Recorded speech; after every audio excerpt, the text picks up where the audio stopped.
기묘한 기록 보관소 5번째 기록. 이번 사건은 2000년대 중반 수도권의 한 평범한 빌라 단지에서 발생한 실제 실종 사건을 바탕으로 재구성된 이야기입니다.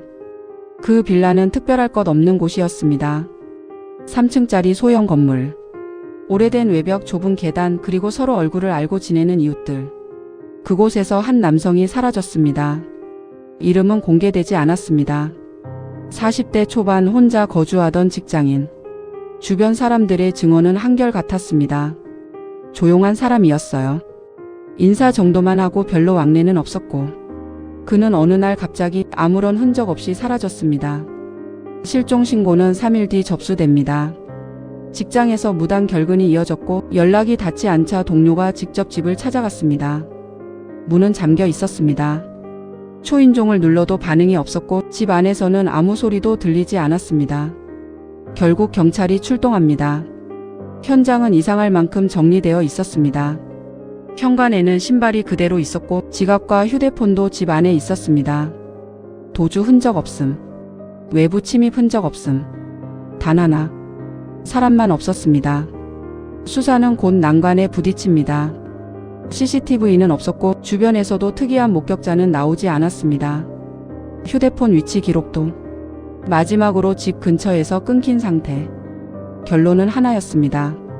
실종. 시간이 흐르면서 사건은 점점 사람들의 기억에서 사라졌습니다. 그리고 6개월 후 그 집에는 새로운 사람이 이사를 옵니다. 새 집주인은 입주 전 간단한 리모델링을 진행하기로 합니다. 도배 공사. 오래된 벽지를 뜯어내고 새로 바르는 작업이었습니다. 작업은 평범하게 시작되었습니다. 벽지가 한 겹씩 벗겨지고 낡은 풀 자국이 드러납니다. 하지만 한쪽 벽에서 이상한 점이 발견됩니다. 벽지 색이 미묘하게 달랐습니다. 같은 방인데 유독 한 부분만 더 어두운 색. 그리고 냄새. 희미하지만 분명한 썩은 듯한 냄새였습니다. 작업자는 벽지를 더 깊게 뜯어냅니다. 그 아래에는 이상한 흔적이 있었습니다. 사각형 모양으로 덧대어진 자국. 마치 누군가 벽을 한번 뜯었다가 다시 막은 것처럼. 이상함을 느낀 작업자는 관리인에게 연락합니다. 그리고 결국 경찰이 다시 출동합니다. 벽을 부수는 작업이 시작됩니다. 망치가 벽을 두드리고 시멘트가 갈라집니다. 그리고 그 안에서 비닐이 보입니다. 비닐은 여러 겹으로 감겨 있었습니다. 단단히 묶여 있었고 외부와 완전히 차단된 상태. 경찰은 조심스럽게 그것을 꺼냅니다. 그리고 그 안에는 실종됐던 남성이 있었습니다. 시신은 심하게 부패된 상태였지만 형태는 유지되어 있었습니다. 부검 결과는 명확했습니다. 타살. 이제 사건은 실종 사건이 아닌 살인 사건이 됩니다. 그렇다면 질문이 남습니다. 범인은 왜 시신을 밖으로 옮기지 않았을까요? 왜 굳이 집 안의 벽 속에 숨겼을까요?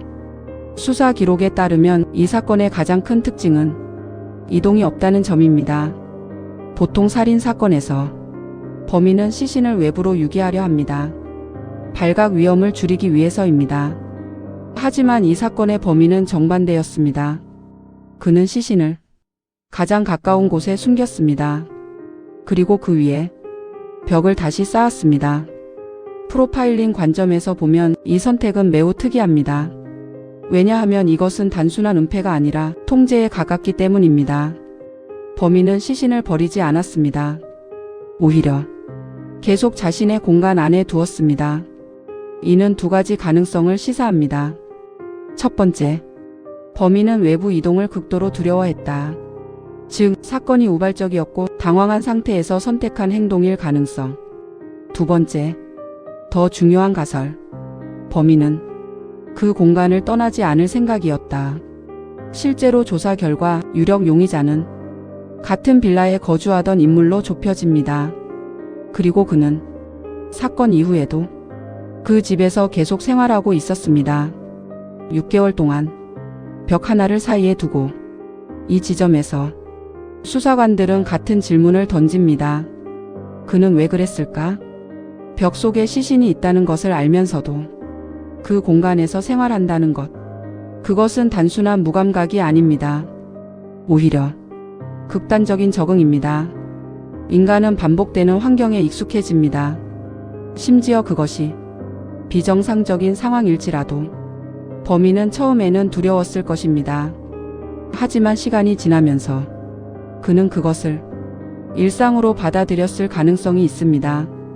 더 나아가 그 벽은 단순한 은폐 수단이 아니라 심리적 경계선이 됩니다. 여기까지는 괜찮다. 이 벽만 넘지 않으면 안전하다. 하지만 그 경계는 결국 무너집니다. 6개월 후 벽지는 뜯겨나갔고 그가 숨겨둔 진실은 세상 밖으로 드러났습니다. 범인은 결국 검거되었습니다. 재판 결과 징역 20년형이 선고되었습니다. 하지만 이 사건이 남긴 질문은 여전히 끝나지 않았습니다. 만약 그 벽이 조금 더 늦게 발견되었다면 그는 얼마나 더 그 공간에서 살았을까요? 그리고 지금도 누군가는 같은 방식으로 자신의 범죄를 숨기고 있을지도 모릅니다. 벽 안에, 바로 옆에. 기묘한 기록 보관소 5번째 기록은 여기까지입니다. 이 사건에 대해 여러분은 어떻게 생각하시나요? 범인은 왜 시신을 떠나지 않았을까요?